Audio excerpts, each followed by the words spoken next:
안녕하세요. 스포브이입니다. 최근 당첨 내역이며 매일매일 고배당 조합 공유해드리고 있습니다. 오늘도 신뢰 높은 확실한 분석으로 좋은 결과 꾸준히 만들어가 봅시다. 영상 시작 전 좋아요, 구독 한 번씩 부탁드립니다. 슈투트가르트 바이에른 뮌헨입니다. 슈투트가르트는 4-2-3-1 포메이션을 바탕으로 데미로비치를 중심으로 공격을 전개합니다. 데미로비치는 등지는 플레이와 박스 안 결정력이 동시에 살아있는 핵심 축입니다. 볼테마드는 하프 스페이스와 측면을 오가며 세컨볼과 연계에 모두 관여합니다. 르웰링은 빠른 침투로 뒷공간 공략에 강점이 있습니다.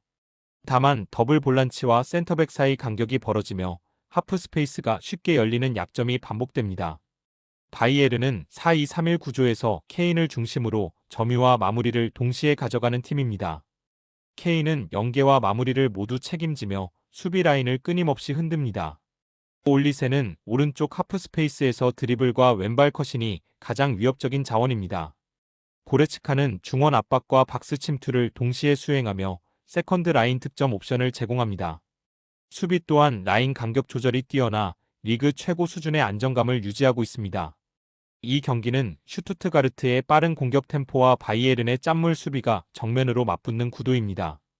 슈투트가르트는 데미로비치를 축으로 볼테마드와 르웰링의 침투가 살아나야 흐름을 만들 수 있습니다. 하지만 중원과 수비 간격이 벌어지는 구조상 바이에른의 방향 전환에 취약할 수밖에 없습니다. 바이에른은 케인의 연계와 올리세의 하프 스페이스 돌파로 효율적인 찬스를 만들어갈 가능성이 큽니다. 전술 완성도와 결정력 면에서는 바이에른 쪽이 확실히 더 안정적인 흐름입니다. 볼프스부르크 유니온 베를린입니다. 볼프스부르크는 3-4-3 포메이션을 기반으로 윙백을 높게 올려 측면 폭을 넓히는 전개를 가져갑니다. 쾌미르는 하프 스페이스에서 볼을 받아 과감한 슈팅과 컷백으로 공격 변화를 만들어냅니다. 야키치는 수비력은 좋지만 전환 패스 속도가 빠르지 않아 템포가 끊기는 장면이 잦습니다. 페라우어는 넓은 커버 범위를 책임지지만 후반으로 갈수록 체력 저하가 뚜렷합니다. 경기 막판에는 3백 앞 공간이 벌어지며 세컨볼 대응이 흔들리는 흐름이 반복됩니다. 우니온 베를린은 5-3-2 포메이션을 사용하면서도 후반으로 갈수록 점유를 늘리는 운영을 가져갑니다. 안사는 측면에서 스피드와 컷백으로 수비 라인을 지속적으로 흔드는 핵심 자원입니다. 에일리치는 하프 스페이스에서 볼키핑과 침투를 동시에 수행하며 박스 안 슈팅 기회를 만들어냅니다. 캐디라는 수비 라인 앞에서 1차 차단과 세컨볼 회수를 책임지는 중심축입니다. 단순 수비팀이 아니라 후반으로 갈수록 공격 완성도가 높아지는 구조를 갖고 있습니다. 초반에는 볼프스부르크가 홈 이점을 살려 윙백을 앞세운 압박으로 주도권을 잡으려 할 가능성이 큽니다. 하지만 중원 전환 속도가 느린 구조상 우니온의 수비 라인이 빠르게 안정될 가능성도 높습니다. 우니온은 안사의 측면 돌파와 일리치의 하프 스페이스 점유를 통해 점점 공격 비중을 키워갈 수 있습니다. 후반으로 갈수록 볼프스부르크는 페라우어 라인의 체력 저하로 중앙 공간이 더 벌어질 가능성이 큽니다. 전체 흐름은 시간이 지날수록 우니온 베를린 쪽으로 기울 가능성이 높은 경기로 보입니다. 스포브이 픽 받는 법입니다. 채널 상단 링크 및 영상 아래 고정 댓글 확인해 주시면 됩니다. 조건 같은 거 없으며 무료로 공유해드리니 승률 높은 제 실제 분석과 조합 편하게 받아보세요. 물어보는 건 절대 부끄러운 것이 아닙니다. 누구나 편하게 말 걸어주세요. 감사합니다. 아우크스부르크 레버쿠젠입니다. 아우크스부르크는 3-4-3 포메이션을 사용하지만 후방 빌드업 과정에서 수비와 중원 사이 간격이 자주 벌어지는 구조입니다. 쾌미르는 전방에서 연계 의도는 분명하지만 등진 상황에서 볼 처리 시간이 길어지며 탈압박이 막히는 장면이 많습니다. 야키치는 수비력은 좋지만 전진 패스 템포가 느려 역습 전환이 한 박자씩 늦어집니다. 페라우어는 압박이 강해질수록 짧은 전개보다 롱볼 의존도가 높아지는 흐름이 반복됩니다. 윙백들의 전환 타이밍도 불안해 볼을 잃는 순간 하프 스페이스 커버가 동시에 비는 약점이 뚜렷합니다. 레버쿠젠은 3-4-3 포메이션에서 3-2 빌드업 구조를 안정적으로 만들며 전방 5명이 공격폭과 깊이를 동시에 점유합니다. 시크는 중앙에서 타깃 역할과 박스 안 결정력을 동시에 갖춘 핵심 공격 자원입니다. 텔라는 측면에서 안쪽으로 파고드는 스피드와 돌파로 수비 라인을 반복해서 흔들어냅니다. 안드리이는 중원에서 차단 이후 곧바로 전진 패스를 선택하며 빠른 재공격 전환의 핵심 역할을 맡습니다. 전방 압박과 세컨볼 대응까지 완성도가 높아 공격 밀도가 꾸준히 유지되는 팀입니다. 이 경기는 아우크스부르크의 불안한 탈압박과 레버쿠젠의 정교한 전방 압박이 정면으로 맞붙는 구도입니다. 아우크스부르크는 후방 전개에서 간격이 벌어지는 순간 압박 한 번의 빌드업이 끊길 가능성이 매우 큽니다.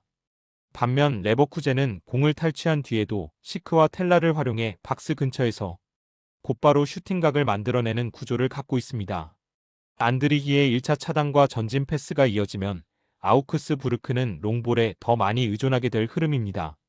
전체적인 구조와 전개 안정성에서는 레버쿠젠 쪽이 확실히 유리한 경기로 보입니다. 하이덴하임 프라이부르크입니다. 하이덴하임은 3-4-3 포메이션을 사용하지만 수비와 중원 사이 간격이 시즌 내내 불안정한 흐름입니다. 지브지바제는 제공권은 버티지만 측면 커버 범위가 넓어질수록 대응 속도가 늦어집니다.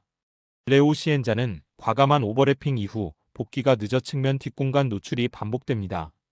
도어시는 1차 차단을 맡고 있으나 혼자 커버해야 할 공간이 지나치게 넓은 구조입니다. 전체적으로 박스 앞 세컨라인 정비가 되지 않아 실점 리스크가 매우 큰 팀입니다. 프라이부르크는 4-2-3-1 포메이션에서 더블 볼란치를 기반으로 안정적인 밸런스를 유지합니다. 휠러는 전방에서 압박과 공간 창출을 동시에 수행하는 공격 자원입니다. 그리포는 좌측 하프 스페이스에서 킥 퀄리티와 세트피스로 공격의 중심 역할을 맡고 있습니다. 에게 슈타인은 중원 순항과 박스 침투 타이밍이 모두 뛰어난 타입입니다. 전환 속도와 라인 간격 유지 모두 안정적인 팀 흐름을 보이고 있습니다. 이 경기는 수비 간격이 무너진 하이덴하임과 구조적으로 안정된 프라이부르크의 맞대결입니다. 하이덴하임은 윙백 전진 이후 측면 뒷공간과 하프 스페이스가 동시에 무너지는 장면이 반복되고 있습니다. 프라이부르크는 그리포의 킥과 에게 슈타인의 침투를 통해 박스 앞에서 지속적인 위협을 만들 수 있는 구조입니다. 하이덴하임이 초반 압박으로 버티려 하겠지만 후반으로 갈수록 간격 붕괴가 다시 드러날 가능성이 큽니다. 전술 완성도와 안정성에서는 프라이부르크 쪽이 훨씬 유리한 경기로 보입니다. 쾰른 장크트 파울리입니다. 포메이션은 3-4-3이며 마르텔이 수비 앞에서 빌드업 시작과 템포 조절을 동시에 담당하고 있습니다. 카민스키는 측면 깊숙한 침투와 컷백으로 상대 센터백들의 시선을 계속 분산시키는 역할입니다. 이 과정에서 빌터가 하프 스페이스로 침투하며 박스 앞 마무리 숫자를 늘리는 패턴이 반복됩니다. 후반으로 갈수록 박스 점유율이 높아지고 세컨드볼 상황에서도 슈팅 이어가는 빈도가 증가합니다. 공격 숫자를 많이 두면서도 한 명은 항상 뒤에 남기는 레스트 디펜스 구조를 유지하고 있습니다.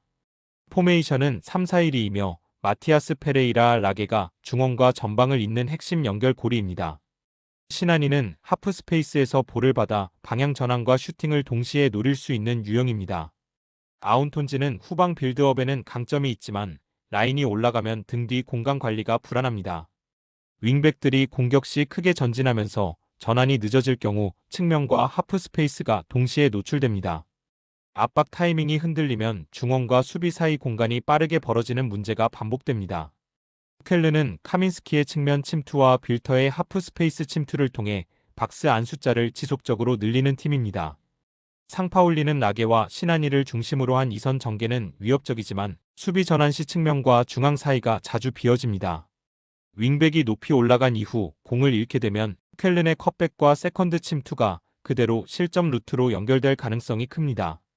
후반으로 갈수록 쾰른은 박스 장악력이 더 높아지는 반면 상파울리는 압박 강도와 세컨드볼 대응이 떨어집니다. 전체적인 구조와 찬스 누적 흐름에서는 쾰른 쪽으로 경기 흐름이 기울 가능성이 더 높은 매치업입니다.